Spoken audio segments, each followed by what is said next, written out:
Hello students. तो ये question पूछा गया था गेट 2011 के एग्जाम में 1 मार्क के लिए। यहाँ पे आपको 4 ऑप्शंस दिए गए हैं और आपसे पूछा है which of the following does not represent a circuit for X NOR gate, यानी कि इनमें से कौन सा एक्स नॉर गेट नहीं है। तो ऑप्शन ए को अगर हम एनालाइज करें, आपको दिख रहा है कि ये एक एक्सऑर गेट है और हम उसकी आउटपुट का कॉम्प्लीमेंट ले रहे हैं, यानी कि ए एक्सऑर बी का कॉम्प्लीमेंट। ओके, ये आपको पता है कि एक्स नॉर के इक्वल होता है, तो ऑप्शन ए एक्स नॉर को ही रिप्रेजेंट कर रहा है। तो यहाँ पे अगर आप इसे कंफर्म करना चाहते हो तो आप दोनों एक्सऑर और एक्स नॉर के ट्रुथ टेबल्स देख सकते हो, दोनों एक दूसरे के बिल्कुल कॉम्प्लीमेंट हैं। और ये एक फॉर्मूला भी मैंने आपको दिया था थ्योरी लेक्चर्स में। एक्चुअली ये 2 फॉर्मूलाज थे, एक्स नॉर के लिए और एक दूसरा फॉर्मूला था एक्स और के लिए। ओके, ये आपको याद रखने पड़ेंगे। Now let's analyse this option B. यहां पे आपको दिख रहा है हम एक्स और की एक इनपुट का कॉम्प्लीमेंट कर रहे हैं। जब भी एक्स और की किसी एक इनपुट का कॉम्प्लीमेंट किया जाता है तो वो एक्स नॉर के इक्वल हो जाता है, यानी कि ए कॉम्प्लीमेंट एक्स और बी ये होगा ए एक्स नॉर बी। फॉर्मूला से भी आप देख सकते हो।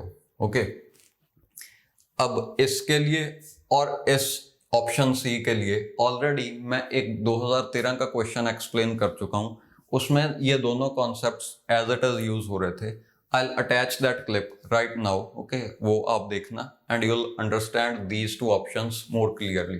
Which of the following does not represent x nor of x and y? इनमें से कौन सा x nor of x and y को नहीं रिप्रेजेंट कर रहा? Let us analyze them one by one. Option A तो क्लियरली दिख रहा है कि ये x nor होता है। Okay, this is formula for x nor y। Okay, so इसका तो कोई डाउट नहीं है। You can see option B is X और वाई कॉम्प्लीमेंट। इस फॉर्मूला से आप देख सकते हो कि एक्स और वाई कॉम्प्लीमेंट होता है X NOR Y. So this one also represents the X NOR gate. ये फॉर्मूला हमने बहुत बारी थ्योरी लेक्चर्स में डिस्कस किया है।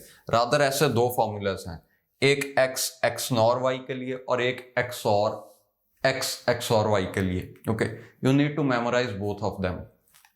अब ऑप्शन बी और ऑप्शन सी दोनों एक्स नॉर को रिप्रेजेंट कर रहे हैं। Let's prove it. Option B है एक्स और वाई कॉम्प्लीमेंट, एक्स और वाई कॉम्प्लीमेंट। एक्स और का फॉर्मूला होता है A XOR B is equal to A complement B plus B complement A. ये फॉर्मूला मैं यहां पे यूज कर रहा हूं। You will get X complement Y, sorry X complement Y complement plus Y double complement X. तो ये आएगा X bar Y bar plus X Y, जो कि होता है एक्स नॉर वाई। ओके, तो ऑप्शन बी रिप्रेजेंट कर रहा है एक्स और वाई के एक्स नॉर को। सिमिलरली आप प्रूव कर सकते हो ऑप्शन सी भी इनके एक्स और वाई के एक्स नॉर को ही रिप्रेजेंट कर रहा है। बचा ऑप्शन डी जो आपका आंसर है। ऑप्शन डी को अगर हम सॉल्व करें इसी फॉर्मूला की मदद से तो देखते हैं आपको क्या मिलेगा। Option D is X bar X NOR Y bar, sorry X NOR नहीं है एक्स और है या, तो ये फॉर्मूला यहां पे यूज करो, यू विल गेट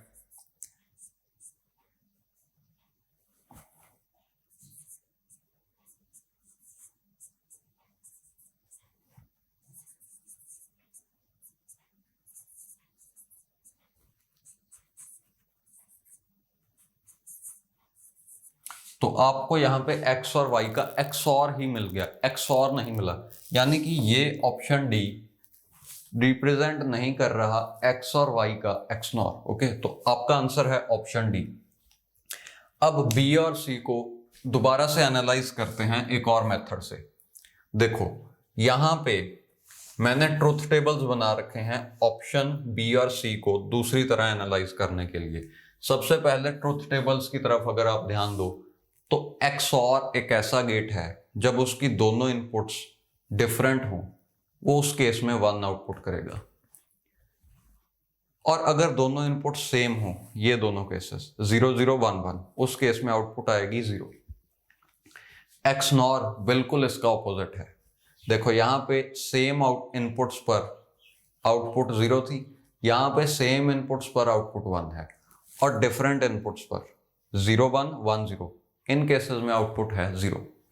ओके, अब ऑप्शन बी को एनालाइज करते हैं और देखते हैं कि ये XNOR आखिर कैसे है। हम क्या करते हैं, हम X और Y की सेम वैल्यूज इनपुट करते हैं, यानी कि या तो 0 0 या 1 1। अगर हम सेम XY इनपुट करें तो आउटपुट 1 आनी चाहिए, क्योंकि हमने अभी कहा है कि ये XNOR गेट की तरह बिहेव कर रहा है। लेट्स सी, जब X और Y सेम है तो X और Y कॉम्प्लीमेंट तो डिफरेंट होंगे ना, क्योंकि यहां पे हम एक इनपुट का कॉम्प्लीमेंट ले रहे हैं। जब हमने वैल्यूज सेम दी तो इस XOR को जो वैल्यूज मिली वो थी डिफरेंट। ओके, अब डिफरेंट पर आप देख सकते हो XOR की आउटपुट है 1, यानी कि ऐसी इनपुट के लिए हमें आउटपुट मिली 1। ओके, अब देखते हैं जब X और Y की वैल्यूज डिफरेंट है उस केस में क्या हो रहा है। X and Y are different. Let's see इस केस में क्या होगा। जब X और Y डिफरेंट हैं तो X और Y कॉम्प्लीमेंट तो सेम होंगे, क्योंकि हम इनमें से, देखो ऑप्शन बी और सी में हम किसी एक इनपुट का कॉम्प्लीमेंट कर रहे हैं। तो आप देखो, अगर XY डिफरेंट थे तो इनमें से किसी एक का कॉम्प्लीमेंट करें तो जो नई इनपुट्स आएंगी वो सेम होंगी, यानी कि इस गेट की दोनों इनपुट सेम है। अब XOR की इनपुट सेम हो तो ये दो केसेस हैं, दोनों ही केसेस में आउटपुट आ रही है 0, यानी कि इस केस में आपको आउटपुट मिलेगी 0।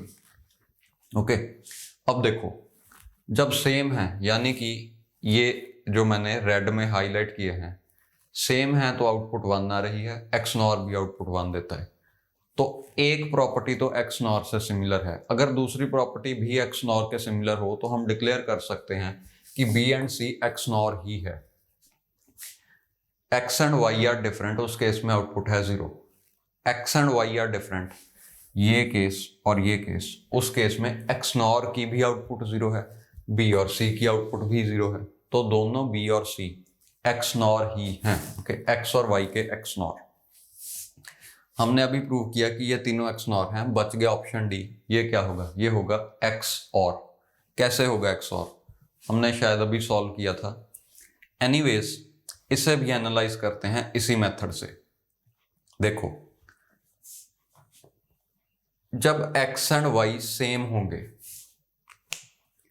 उस केस में X complement and Y complement भी तो सेम ही होंगे, यानी कि जब हम सेम इनपुट कर रहे हैं, X एंड Y दोनों सेम हैं, तो X complement and Y complement भी सेम होंगे, और सेम पे आपको पता है कि आउटपुट आएगी 0। ओके, मींस आप इतना समझो कि XOR और XNOR के केस में हमें सिर्फ इतना पता होना चाहिए आउटपुट्स डिफरेंट थी या सेम थी। जब हमने सेम इनपुट किया तो कॉम्प्लीमेंट दोनों का करने के बाद भी सेम ही रह गया, और जब X और Y डिफरेंट इनपुट किया तो ये दोनों का कॉम्प्लीमेंट लेने के बाद भी डिफरेंट ही रह गया। तो एक्चुअली इनपुट पे कोई खास फर्क पड़ा नहीं, इसीलिए ये XOR ही रह जाएगा। Okay, so your answer is option D. Anyways, तो इसकी बात करते हैं। इतना पार्ट आप देख सकते हो, ये है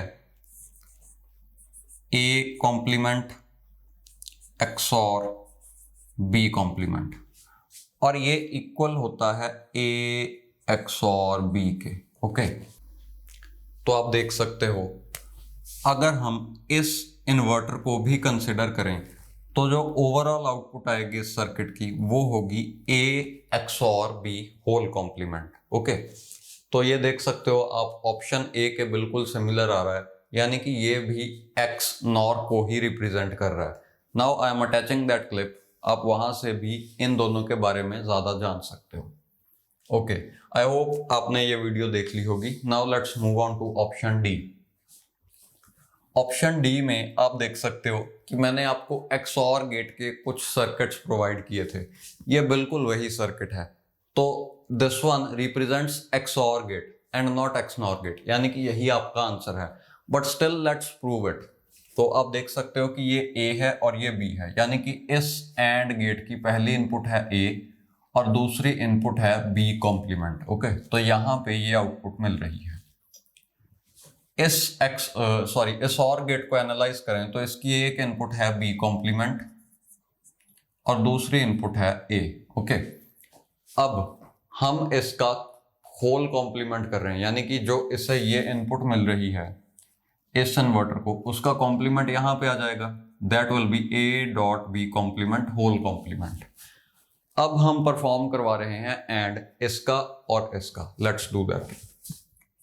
A B complement whole complement and B complement plus A।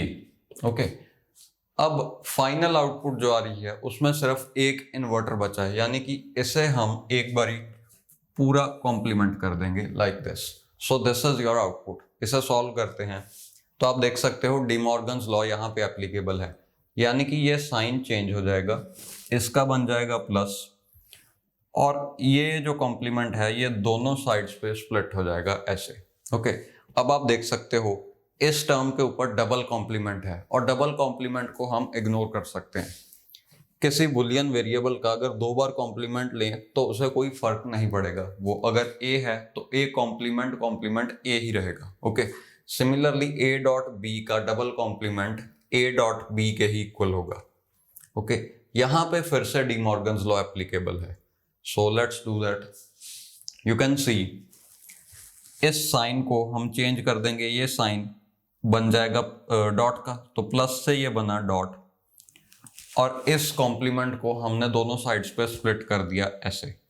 Okay, तो यहाँ पे बचा डबल कॉम्प्लीमेंट जिसे हम इग्नोर कर सकते हैं और ये A कॉम्प्लीमेंट है। Okay, like this. So this is A into B complement plus B into A complement. ये XOR होता है। So this is A XOR B. Okay. तो ऑप्शन डी आपका आंसर है, क्योंकि ये XNOR को रिप्रेजेंट नहीं कर रहा।